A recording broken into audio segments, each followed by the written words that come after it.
పెళ్ళైనా పండగైనా వేడుక ఏదైనా పట్టుచీరల ప్రత్యేక వేదిక వారాహి సిల్క్స్.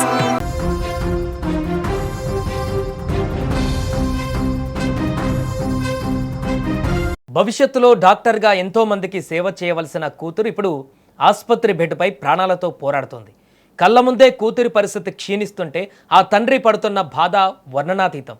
ఎలాగైనా మా కూతురిని బతికించుకోవడానికి ప్రయత్నిస్తున్నామంటూ మెడికల్ స్టూడెంట్ ప్రియాంక తండ్రి వెంకటేష్ కంటతడి పెట్టారు.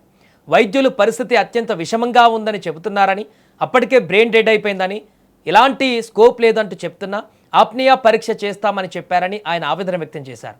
తన కూతురి బ్రెయిన్ పూర్తిగా పనిచేయడం లేదని వైద్యులు చెబుతున్నారని చెప్పినా అతడి మాటలు ఇప్పుడు అందరినీ కలిచివేస్తున్నాయి.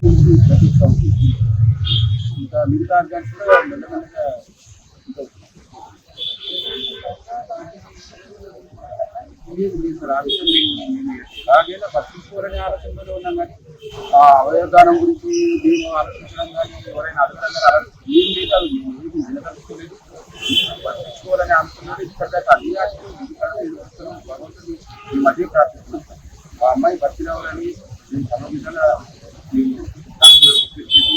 ఎలాగైనా మా అమ్మాయిని బతికించుకుంటుంది. అయ్యా 1% అవకాశం ఉన్నా కూడా మీరంతా ప్రభుత్వ వైద్యం ఎన్నో విజ్ఞానం ఇస్తున్నాయి, అనుభవమైన డాక్టర్లు ఉన్నారు. మాకు ఎలాగైనా మా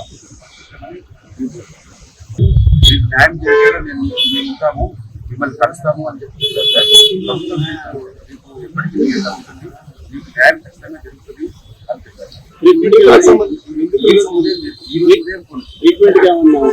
అలాంటి సహకారం చేస్తామని చెప్పలేదు.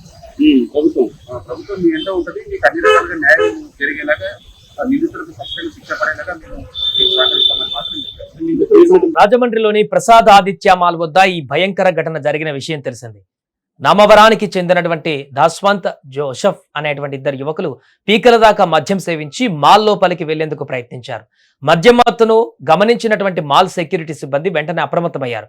వారిని లోపలికి అనుమతించకుండా అడ్డుకొని బ్రీత్ అనలైజర్ పరీక్ష నిర్వహించే ప్రయత్నం చేశారు. పీకల దాకా తాగి ఉన్న ఆ యువకులను సెక్యూరిటీ సిబ్బంది వారించడం అహంకారానికి దెబ్బలా అనిపించింది. అప్పటికే మైకంలో ఉన్న వారికి అహంకారం తలకెక్కింది. సెక్యూరిటీ పైన తీవ్ర కోపంతో రగిలిపోయిన ఆ ఉన్మాదులు తమ కారు ఎక్కి జెట్ స్పీడ్ తో కారును బయటకు పోనిచ్చారు. అదే కోపంతో రోడ్డుపైన వెళ్లే అమాయకుల ప్రాణాలను తీసేందుకు తెగబడ్డారు. సరిగ్గా అదే సమయంలో మాల్ గేటు ముందు నుంచి ఒక స్కూటీపై జిఎస్ఎల్ మెడికల్ కాలేజీ పీజీ విద్యార్థిని ప్రియాంక తన స్నేహితుడితో కలిసి వెళుతోంది. మాల్ బయటకు అతివేగంతో దూసుకువచ్చిన కారు మొదట ఆ స్కూటీని బలంగా ఢీకొట్టింది. అంతటితో ఆగారా అంటే లేదు. సీసీటీవీ ఫుటేజ్ పరిశీలిస్తే ఒళ్ళు జలధరించేటువంటి నిజాలు బయటపడ్డాయి. మొదటగా ప్రియాంక ప్రయాణిస్తున్న స్కూటీని ఢీకొట్టారు.